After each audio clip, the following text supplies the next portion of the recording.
Hello fellow grower, magandang araw po. In this video, magpasibol naman tayo ng bell pepper. So, itong bell pepper, isa sa mga mahal na sili na karaniwan nating inihahalo sa ating mga lutuing ulam. At itong buwan na ito, October, papasok yung medyo malamig na panahon sa atin. Bagay na magtanim tayo ng bell pepper kasi ang gusto nito yung medyo malamig na klima.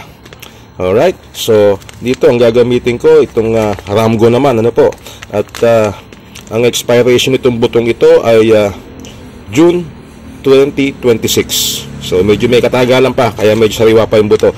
At kung nakita mo kasi bukas na to, kasi po nauna na ako nakapagpasibol. So i-share ko sa inyo kung paano ako nagpasibol ng buto nitong bell pepper ng Ramgo. Alright, hindi po ito sponsored na po kagaya ng ibang mga pinapasibol kong buto ng ibang mga brand.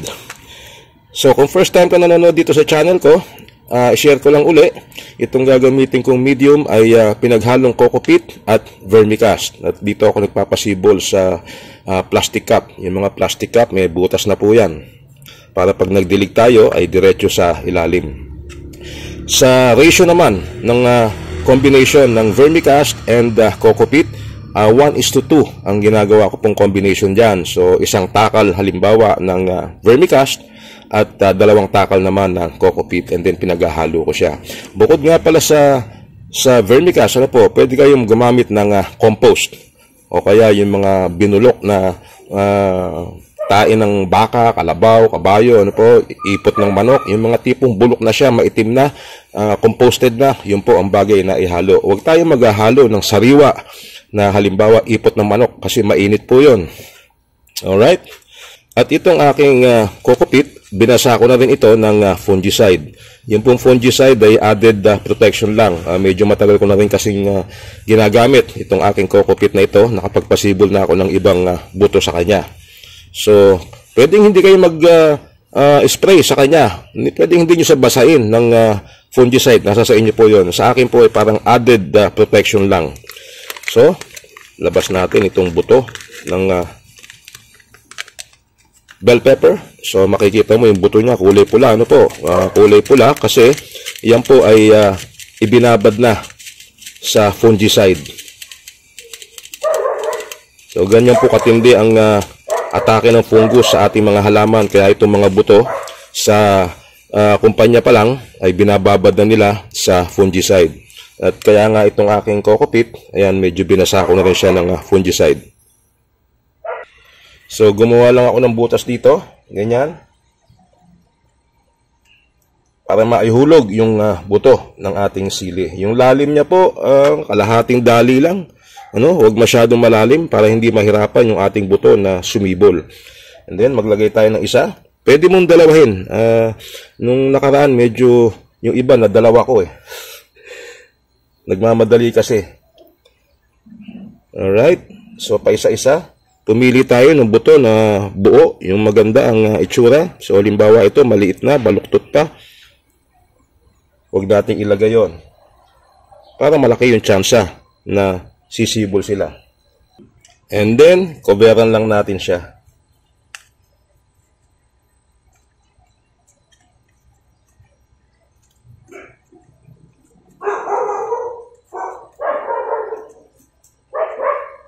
Katapos, ay basain natin siya ng tubig.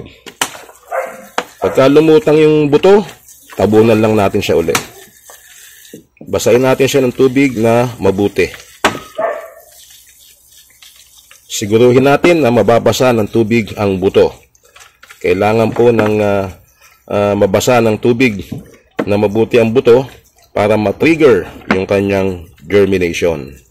Pagkatapos na mabasa mabuti, ilalagay natin ito sa lilim. Yung hindi siya naaarawan. Medyo sa karanasan ko po ay medyo matagal na sumibol pagka yung ating pinagpapasibol na ganito ay nakabilad sa arawan.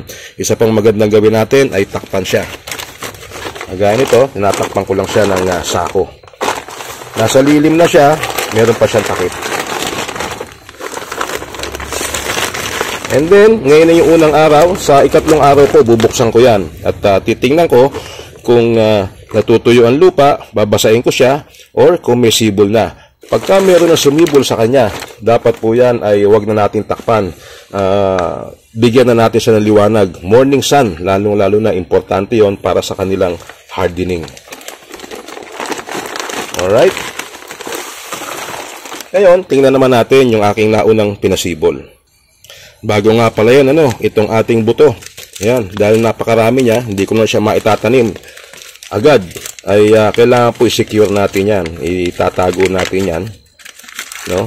Ito kasing mga ganitong buto, sa karanasan ko rin, pagka nabuksan mo ng ganyan, sumingaw na siya, at hindi mo siya agad gagamitin, medyo magiging mabagal na yung kanyang germination. Pagka bagong bukas, maganda yung germination niya.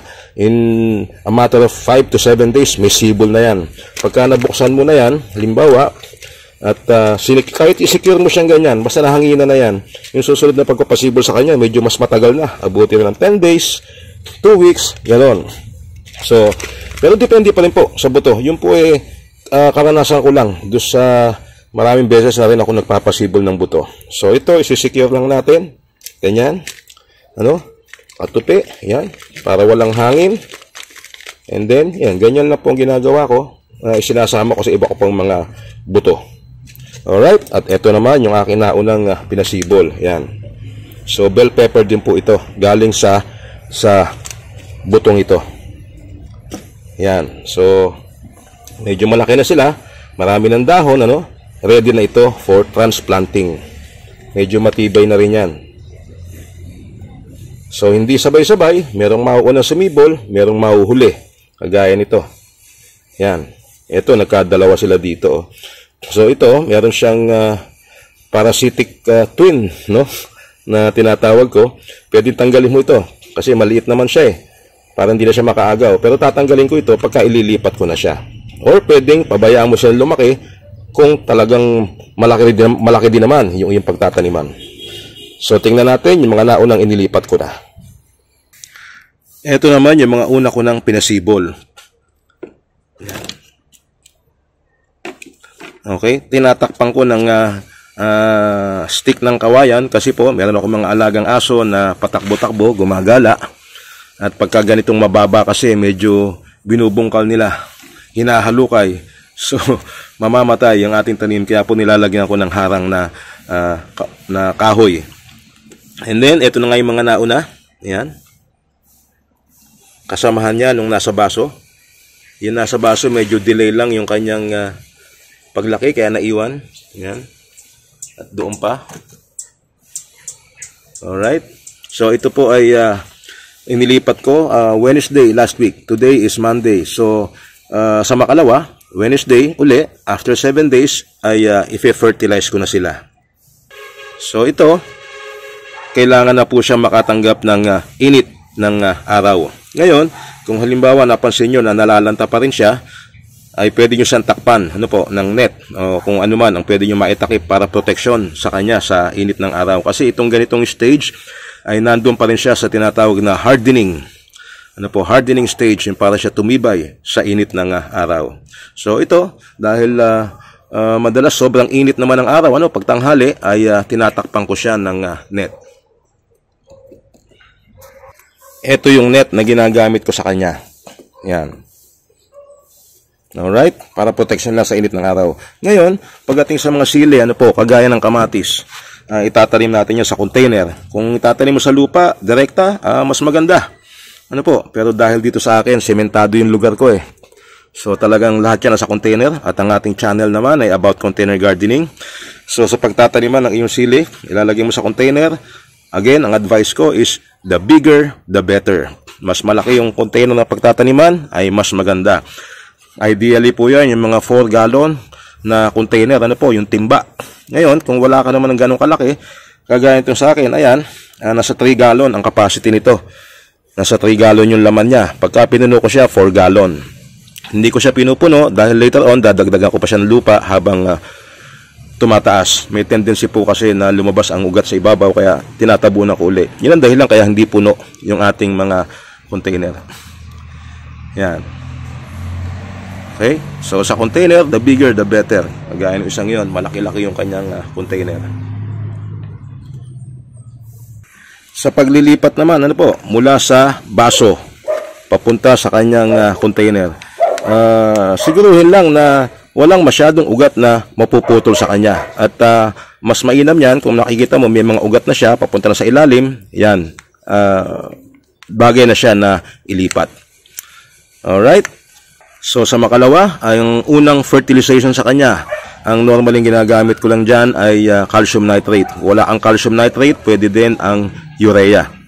Alright? At magkaroon tayo ng isa pang video sa pagpapalaki at pagpapabunga nitong ating bell pepper.